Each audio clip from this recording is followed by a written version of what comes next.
Yo, this is a motherfucker who needs no introduction. You are watching Breaking Records Radio. At some point here, you end up joining the Dread Poets Society, and I haven't heard any music from the collective. I don't really even know anything about the collective other than I hear the name get brought up all the time in reference to your own history. I just want to know a little bit more about the group and how that ended up coming together and who was all a part of the group. Yeah, well, the Dread Poets Society was one of the first groups I was in, prior to, right before I got into with Digable Planets. You know what I'm saying? Yeah. I was in a lot of, from my junior high school days all the way up to college, I was in a whole lot of different, I started off as a DJ. Yeah. You know what I'm saying? And eventually when I got to college, I morphed into more of an MC. Gotcha. Party promoter, MC type dude, you know what I'm saying? And then that's when, from then on, I became more into MCing, even though I still dig in the crates, you know what I'm saying? I still got my turntables, still digging the crates. I just don't really push that part of of what I do, you know what I'm saying, as much as I do the MCing part. Yeah. You know what I mean? But the Dread Poet Society was one of the groups I was in. It was myself, my partner Jay Truth, and my other man Bun. You know what I mean? We made up the group called the Dread Poet Society. And at the time, when I met Ishmael, he was developing his idea for this new concept he had called Digable Planets and the insect theory. And he and I met in Philadelphia, you know what I'm saying, like probably around like 90, 91, something like, probably like 1990, something like that. Sure. You know what I'm saying? On the party scene, you know what I'm saying, in Philadelphia, we saw each other a lot. And we connected through mutual friends. And then he started talking to me about what he was trying to do. And at the time, I was in the group, the DPS, the Dread Poet Society. And, it was during the time when there was no social media. It wasn't really easy to just put out an album or a mixtape like that. You know what I'm saying? You had to have some connections, some money, get signed to a label, something like that. So DPS was more of an underground group that I was in.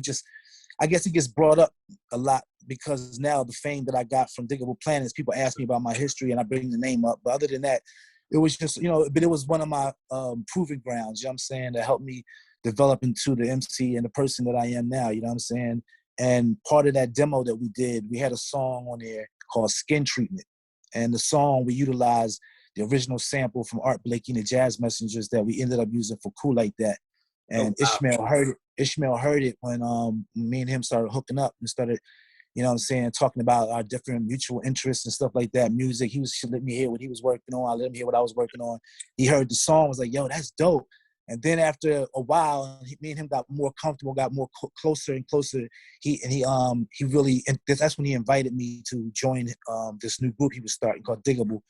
And at that point, he asked me if it'd be cool if we use the sound, that sample from Art Blakey and the Jazz Messengers for what we was doing for Digable. And I was like, yeah, cool. I talked to Jay Truth and Bun. They was with it. It was cool, you know what I'm saying? Because nobody thought that this would turn into what it turned into, you know what I'm saying? We just thought, this is hip-hop. Yeah, whatever. Yeah, cool. All right, and we did it. I gave it to him. He flipped it in his own way, and it turned into what you hear now today is Rebirth the Slick, Cool Like That, you know what I mean? So that's where my BTS roots start from, you know what I'm saying? Right now she on an elevator.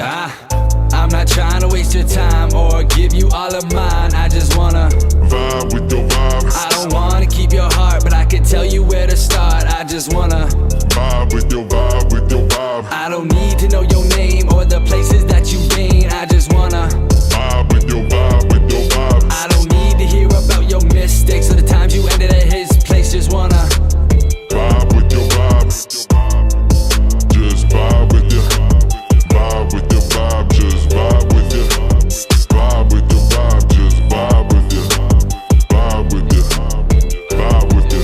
I got some things in my past that I wouldn't care to reenact. Broke some hearts that I can't take back. I would